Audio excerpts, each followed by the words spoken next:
他们是我们的全体社会成员，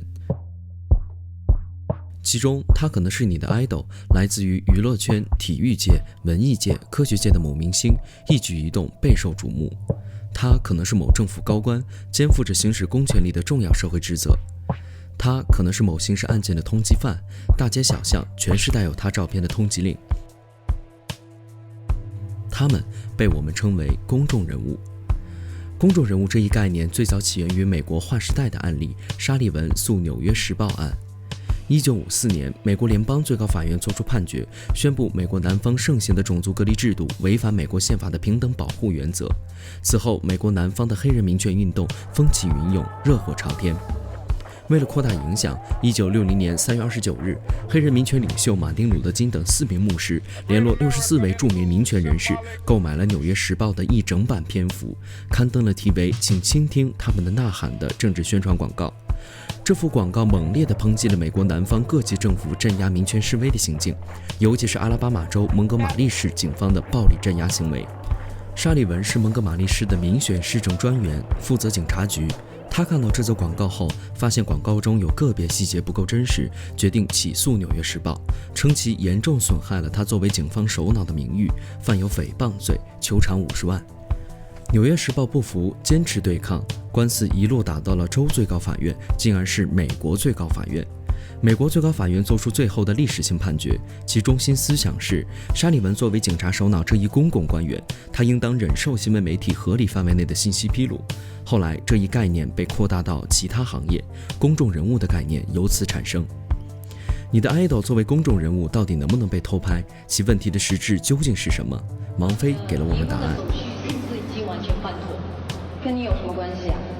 跟我的读者想知道吗？什么？我们的读者跟他们也没有什么关系啊。我因为你是公众人物嘛，我是公众人物，我就必须把我所有的事情都告诉你们。是啊。公众人物的隐私权与大众知情权的冲突才是问题的关键。这是一个人的所有信息，其中有些个人信息是我们不想被公开干扰的。保护这部分信息的权利被称为隐私权。娱乐圈的明星常常让渡自己的部分隐私，如工作计划、兴趣爱好、婚恋等，希望提高知名度，以便获得利益。而公众借助新闻媒介对公众人物的隐私进行合理知悉，以满足公共利益或公共兴趣的需求。若新闻媒体越界，对明星隐私进行不合理的窥探，其满足的是低俗的不合理的公众兴趣，侵犯了明星的隐私权。若明星的隐私权涉及公共利益，这部分隐私权应当受到较大的限制。新闻媒体基于保护公共利益的目的得以曝光，让公众知悉、监督。周杰伦曾经被偷拍多次，狗仔甚至侵入私人空间进行拍摄。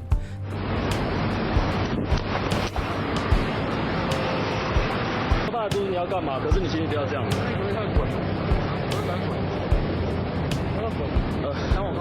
我没有碰你，对不起，我没有碰你，我没有碰你。我没有碰你。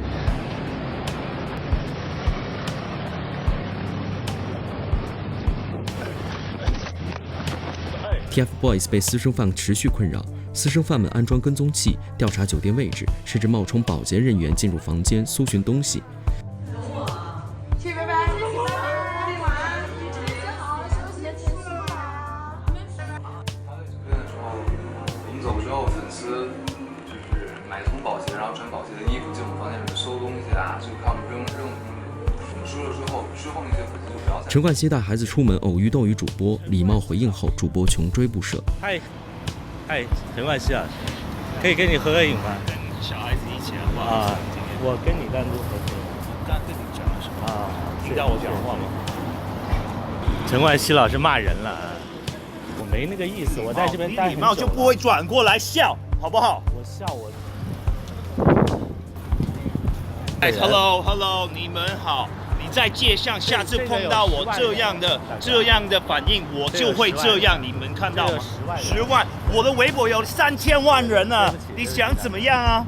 你还跟着我，就会这样。我去那边是吗？你刚刚不是走那边吗？不是，对、啊。你问你直播的人，你问你直播的人，他刚刚往哪一边走，好不好？我跟我小孩子不要乱搞我啊，好不好？冯小刚家庭住址被曝光，现场怒怼记者。这媒体，这报纸啊，我觉得你们那个报纸吧，对我进行了一个特别大的侵害。为什么这么说？因为你们那报纸干了一特别无耻的事儿，是你们把很多演艺界人的家庭住址、位置，你们给弄了一张地图，登在你们的报纸上。现在有一个神经病，每天到我们家门口那儿去堵着，说明我们报纸有发行量。我觉得这说明你们非常无耻，因为你们干扰了我的生活。你有什么权利把我们家登报纸这地址给登在报纸上？完全是一种混蛋的做法，你知道吗？你还说有发行量，我他妈想抽你，你信不信？你的 idol 如果被越界偷拍，你会为他而战吗？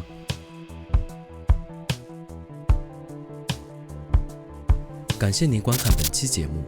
What on Earth 一探究竟是人文科普自媒体，我们关注人类社会值得探讨的有价值的话题。如果您喜欢我们的节目，请3连支持并推荐给您的朋友，共同开启更多可能性。